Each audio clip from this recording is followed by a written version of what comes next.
Hey guys, Lancer here. Hope everyone's doing well. Thanks for joining me while looking to revise your lands and the market movers for the week. Let's get right to it. So, firstly, let's start off with Badlands. And I feel like the market has changed at least slightly from the last week and maybe even 2 weeks. I'm going to figure out exactly why and what's happening. So, last week, or the last 2 weeks, massive drop off from the market, at least as far as the average price goes and TCG is concerned. What are you going to be able to get? Lightly played for 438.74 this week. That seems still on the higher end, especially compared to what we were looking at previously. Moving on from Badlands to Bayou. So Bayou had a massive drop off, if I remember correctly. TCG saying average $339. USD obviously still dropping pretty aggressively, averaging 443. Lightly played for 358. Actually not a bad deal, at least as far as I can tell. The prices are very, very stable. Something very important to note is they've dropped and now they're very stable. I wonder if it's on the lead up to what was happening up with MTG Magic 30th anniversary. A lot of people got scared out of the markets, and now a lot of people have bought back in and it's stabilized. Plateau is not stabilizing. As far as I can tell, even on this graph, there was a bit of a bump up on Plateau. And look at that. You can actually see on the TCG for 316 to 329, massive bump up as far as I can tell. Lightly played for 269, not a bad price. As far as I can see, this average is based on everything that's available. And you can see some near mids for 441. But like a lightly played for 269, in my mind, that's reminding me back of like 2020 prices near the end of 2020 before they completely went crazy. So maybe we're getting there at least for some of these. We'll have to see. Next, Savannah. Savannah is going to be interesting as well. I think there was a bit of a drop and a bit of a spike recently. So yeah, a bit of a spike, but dropped again. So got to be careful with these. A lightly played Savannah is going to set you back $311. Once again, it doesn't actually sound too bad. Tiger 295 TCG average. Heavily played for 215. Oh, massive drop off. 376 to 3. I mean, that says massive, but it's actually not. Mostly flatlining. I'll take that back. Lightly played for 309. That's getting pretty decent now. That's not bad. $311. $309 for this card is something that we haven't seen in a very long time. You guys can let me know if you've seen some good bargains recently, because as far as the prices are stable, there is probably still some people out there that are willing to undercut the market to try to get these off. I do not believe that TCG Player is sitting on how many 10 listings of scrub lands. I feel like they would have way more than that, but they are holding back on the stock and slowly releasing them so that they don't scare the market, because otherwise everything is going to go down way more aggressively. So Scrubland, once again, TCG, did we already do Scrubland? I guess it doesn't matter, bit of a bump up. Flatlining after that, so you can get a lightly play for 270. Doesn't sound too bad to me. Let me know down in the comments if you guys are seeing these kinds of deals, because in Australia we can no longer get cards from the TCG marketplace. They seem to have stopped that. I haven't tried it recently, but I know it has been impossible in 2021 to get any shipping from TCG. So you guys can let me know if you find any better deals than that. Also, if you like these kinds of videos, like and subscribe. I'm going to try to get these out more consistently. Just talk about random stuff, but more about finance, magic, etc. Whatever kind of comes up and is interesting and I think can have an impact on the market. Tropical Island TCG for $28. Damage, now we don't want damage. It is dropping quite aggressively on TCG. That is actually a big drop, 595 to 555. That is a decent drop. We're going to see what all the revised edition did soon. So a lightly played is going to set you back $446. Tundra, $411.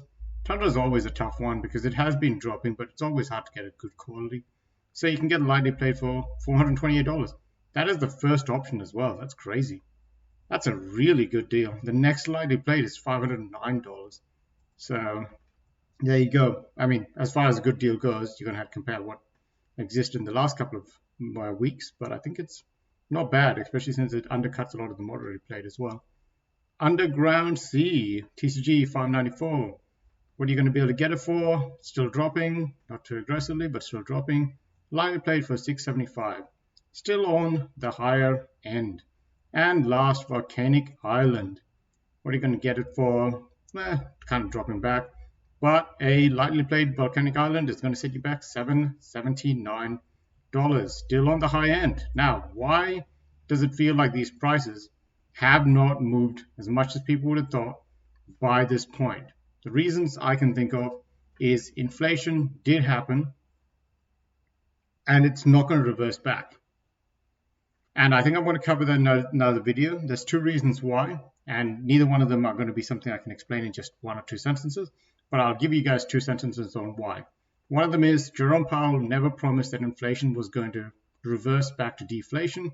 His aim was always for inflation to come back to 2%, which means that it's not going to go up as much, but it's going to come back to 2%. The acceleration of money, I guess, into the economy is going to try to be 2% a year and not 7, 8, 9%, which means that even if the markets fall, it's only because they went too crazy.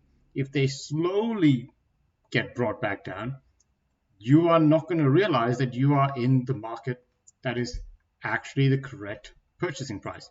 Sorry, that is one sentence. I know I full stop that many times. So that's one. Jerome Powell never promised that inflation was going to go into deflation.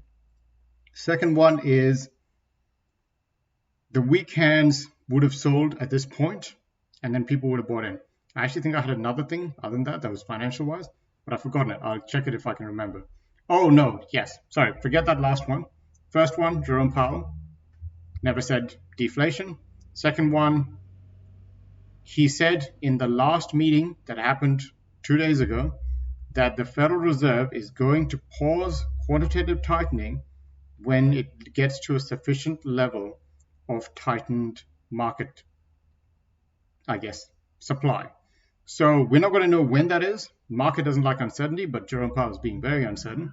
But pretty much what it's saying is quantitative tightening is another way of interest rate lowering with another name, so that they don't force us to go negative interest rate. They instead say interest rates is 0, and quantitative tightening is going to make it feel like it's negative 5% interest. But we're not going to actually tell you that, because otherwise you're going to withdraw the money that's in the bank, because you guys are actually smarter than that. You don't want to pay the bank for keeping your money. So we're going to introduce a QT, never explain exactly what's going on, but it is literally a secondary way of lowering interest rates. If the interest rates are at 0 and they don't want people to panic, they do QE, quantitative easing, sorry. So now they're doing quantitative tightening, but they didn't tell us when they're going to stop quantitative tightening, which means that money supply, that interest rate that quantitative tightening and easing did, is going to be baked in at some point, and that also causes stability of prices. So a lot of these prices might be more stable than a lot of people expect because of these two things. Jerome Powell promised not for deflation, but to get interest rate back to 2%. And quantitative tightening is going to be paused at some point to help stability of the market. Okay, sorry. Anyways, I've covered... anyway, okay. I should really make a video about that. Let us move on to the next thing that I was going to talk about, which is the revised edition as a whole. What is it doing? And we can see that 90 cards are declining and 19 cards are rising as of today. But what cards are rising? Underground Sea, Volcanic Island, Scrubland. Sorry, that's for the daily. Let's go to the weekly. Birds of Paradise, Volcanic Island, Howling Mine, Scrublands, Fireball, Nightmare, Underground Sea again. Yeah, sure. So there's some pretty big rises in here as well. So Volcanic Island weekly went up by $72. Underground Sea, $29. Scrubland, $19. And Tropical Island, $10. Plateau, $5.16. Why is this happening? Well, I think it might be just people are getting more comfortable with these prices. But secondly, we can see that the entire revised has gotten a slight bump in the last couple of weeks. So November 23rd, 5764, now 5913. So there's been at least $150 gain of all of the revised edition cards in the last week and a half, 2 weeks. We're going to have to figure out if this is a trend that is actually going to continue, or if it's at least going to stabilize at this level. It's important to remember this level is still quite a bit higher than the $4,719 that we were getting at the end of 2020. We are still almost $1,300 above it. This is all USD above it. So that's some pretty crazy numbers. Okay, so that's the end of revised and reserve list dual lands. Moving over to MTG Goldfish again, but Pioneer. To just look at the weekly gains and losses, I'm only going to cover things that have gone above 10% moves in either side. It just doesn't feel very useful otherwise. I will mention one card that I'm interested in, but outside of that, just 10%. Darksteel Forge, $26.25, 25% gain for the week, obviously. Makes sense with all of these new artifact decks and artifact commanders and artifact creatures and etc. that have come out in the Brothers War. Next is going to be Cavalier of Flames. A really cool card, actually. I have it in my lands deck. Really does some crazy work. Does something with lands, right? Yeah, something about X lands in the Number Graveyard. Anyways, $7.27, plus 12% gain. Delina Wild Mage, 24% gain to now sit at $3.99. Morog Fury of Occam, 12% gain to now sit at $7.21. And Thalia Heretic Cathar, 11% gain to now sit at $7.73. The biggest drops, Aether Reservoir, 11% drop to now sit at $11. And Rankle Master of Pranks, 12% gain, 12% drop to now sit at $6.60. The card that I was interested in is Mox Amber. I want to have a look at Mox Amber's history and just figure out what has changed and if it's going to continue. So we can see Mox Amber has obviously had a couple of, it's got the Retro Flame, it's got the Artifact, it's got the Retro Flame, so it's just Retro Flame. And then it was Dominaria, pre-release. Yeah, okay. So as far as I can tell, it's mostly covered in the Retro Frame Brothers War. And interestingly, it did have a massive drop-off before all of that was actually released. So a lot of people were speculating that this is going to be a good card in the next couple of sets, especially with the artifact-themed sets. But then when they maybe realized that it was being printed in it, it took a large dive. Now, I think we've covered Mox Amber before because this is a very easy one to pick up. It's been dropping by probably double-digit numbers for the last couple of weeks, so I'd be surprised if it wasn't at least in one of my weekly coverage, though I don't do it very consistently. But we can see that it went up to $65 and now sitting at almost $39. Is this a good place to start picking it up? We can see that this $39 was almost at the same level as what it was for half of 2021 before it jumped up. So what am I saying? I'm saying, while it's not a good idea to ever grab these cards because you never know when Wizards of the Coast is going to put them into a secret lair with a bunch of other stuff and all of a sudden the value of this card is now going to be $10. It's not a bad card to at least get a 4 of. Now, I'm not going to say go and get a 4 of right now, but if you pick up one right now, you're not going to feel as bad as when it was $65. And then if you pick another one up when it drops down to $35 or $30, then that's fine. And then you pick another one up when it drops to $20, that's fine. And then if it goes up to $60 again, you've got 3 of them, right? So I'm just saying, while I've already got one, I think I got mine somewhere around here. It's just that if you don't have one, this is still not a bad time to at least get one. I'll never go all in on anything because you're just never going to know what the market's going to do, and you're probably just going to be fearing of going all in, which means you're going to make a bad decision. So moving over to Modern, Massacant Golem, 62% gain to now sit at $42.29. Ricky, The History of Kamigawa, 13% gain to now sit at $14.95. Arkham Dodson, 33% gain to now sit at $24.70. Obviously, 2 of these artifact themed. The last one, legendary themed, all makes a lot of sense in this set. In this way that Wizards' direction is going, where legendary cards are becoming more common than every other card type in general. This guy just makes a lot of sense. He's just going to draw your card every turn. On the other side, what is dropping? Thrumming Stone, 15% drop to now set at $15.52. Prince of Thralls, 14% drop to now set at $12. Cool. As for anything else, I don't think there's really much else to cover. I've covered Pioneer and Modern and Revised. I think that's mostly all I want to cover right now. I'll see if I can make some more videos of certain other topics.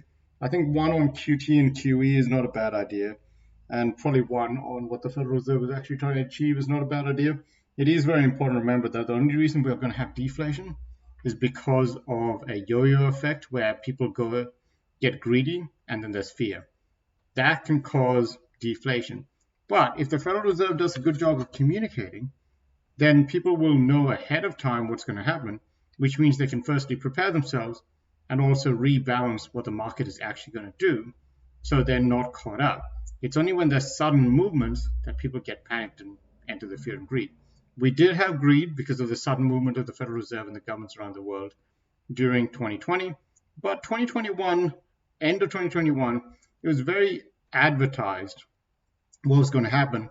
And the markets, while they're not completely getting the hang of it, they are deleveraging risk with the downward trajectory of what they're doing, and they are kind of keeping it's a balancing act, and they did say they're going to walk a tightrope. We'll have to see how it all turns out. Anyways, guys, thanks for listening. This is a long one.